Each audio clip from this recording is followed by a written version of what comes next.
Hi friends की खबर भाले आছেনে বাৰু সকলো পুনৰবাৰ এটা ভিডিঅ'ৰ যোগেদি আপোনালোকৰ মাজলৈ আকৌ আহিলো আৰু আপোনালোকক মোৰ চেনেলটোলৈ পুনৰবাৰ স্বাগতম জনাইছো। আজি ৰাতিৰ সাজত মই খিচিৰি খাম বুলি ভাবিলো আৰু খামেই যেতিয়া ভাবিলো ভিডিঅ'টো আপোনালোকৰ মাজত শ্বেয়াৰ কৰি দিও আৰু এই খিচিৰিটো মই মাটনৰ লগত বনাইছো বহুত বেছি বঢ়িয়া লাগে খাই।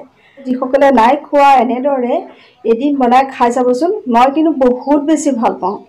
গতিকে আহকচোন বাৰু মই মাটনৰ লগত এই খিচিৰি কেনেদৰে বনাইছো ভিডিঅ'টো চাব। কুকাৰটোতে বনাই দেখুৱাইছো আৰু প্ৰথমে দিছো এয়া তেল, তাৰ পাছত এয়া তেজপাত 2-3 কিলা, শুকান জলকীয়া 2-3টা নিজৰ এটা জোখত দিব আৰু তাৰ পাছত দিছো দালচেনি, ইলাচি 2-3টা আৰু অকণমান ভাজি লৈছো ৰঙচুৱা হোৱাকৈ।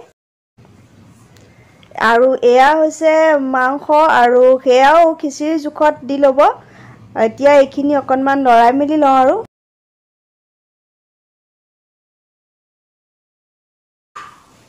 তাৰ পাছত দিছো মই এয়া নিমখটো মই একেবাৰে দি লৈছো এটা জোখত আৰু দিলো এয়া হালধি, জলকীয়াৰ গুড়া, জিৰা গুড়া অকণমান সৰহকৈ দিছো।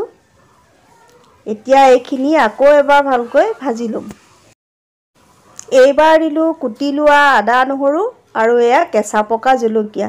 খুব সুন্দৰ এটা টেষ্ট হয় আৰু গোন্ধটো বঢ়িয়া হয় খিচিৰিত এনেকৈ কেঁচা পকা জলকীয়া দিলে।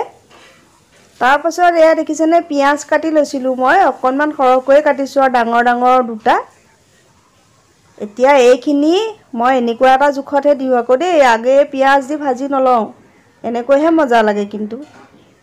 এইফালে মচুৰ দালি দেখিছেনে তিয়াই ধুই মেলি ৰাখিছো আৰু সেয়াও দি দিছো।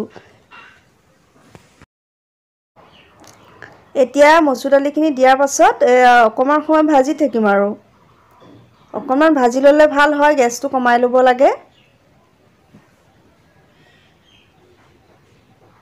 3-4 মিনিটমান এয়া ভজাৰ পিছত মানে পানীটো অকণমান শুকাল আৰু এয়া চাওক হৈয়ে গ'ল দেখিছেনে শুকান হৈছে। এতিয়াহে মই ইয়াত পানী এড কৰিম দেই আৰু ইয়াত গৰম পানী দিলে বেছি ভাল হয় আৰু মই আজি গৰম পানী দিয়া নাই আৰু ঠাণ্ডা পানীয়ে দিলো, মানে পাহৰিয়ে থাকিলো গৰম কৰিবলৈ। তাৰ পাছত এইখিনি ভালদৰে মিক্স কৰি মই 3-4টা মান চিটি মাৰিবলৈ দিম আৰু এয়া 3-4টা চিটি মৰাৰ পাছত মই এতিয়া খুলি চাইছো এইখিনি হৈছে নে নাই। আৰু এয়া মাংস খুব সুন্দৰকৈ সিজিলে, 4টা চিটি মাৰিছে এতিয়া নিসিজাৰ কথাই নাই নহয়নে বাৰু। তাৰ পাছত মই এতিয়া চাউলখিনি ধুই টুকি ৰাখিছিলো আৰু সেয়া এটা নিজৰ জোখত মই দি লৈছো যিমানখিনি মানে খিচিৰিৰ প্ৰয়োজন হয় আৰু যিমানখিনি মাংস দিছো সেই এটা হিচাপত আৰু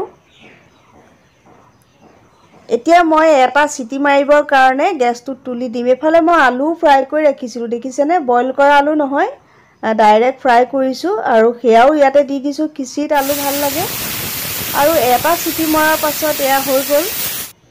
মই এয়া লগে লগে আপোনালোকক খুলিয়ে দেখুৱাইছো, চাওক ইমান বেছি ধুনীয়া হৈছে দেখিছেনে আৰু গোন্ধটো যে কি ক'ম আৰু ইমান বঢ়িয়া গোন্ধ এটা ওলাইছে, ৰ'বই পৰা নাই, খাওঁ খাওঁ লাগিছে। এইফালে ঘিউ চামুচো দি দিছো আৰু আপোনালোকে ঘিউ দিয়াৰ উপৰিও ইয়াত গৰম মছলাও দিব পাৰে, মজা লাগে খাই। এয়া হৈ গ'ল, মই এতিয়া থাল এখনলৈ উলিয়াই লওঁ, খাওঁ খাওঁ লাগিছে আৰু বুজিছেনে।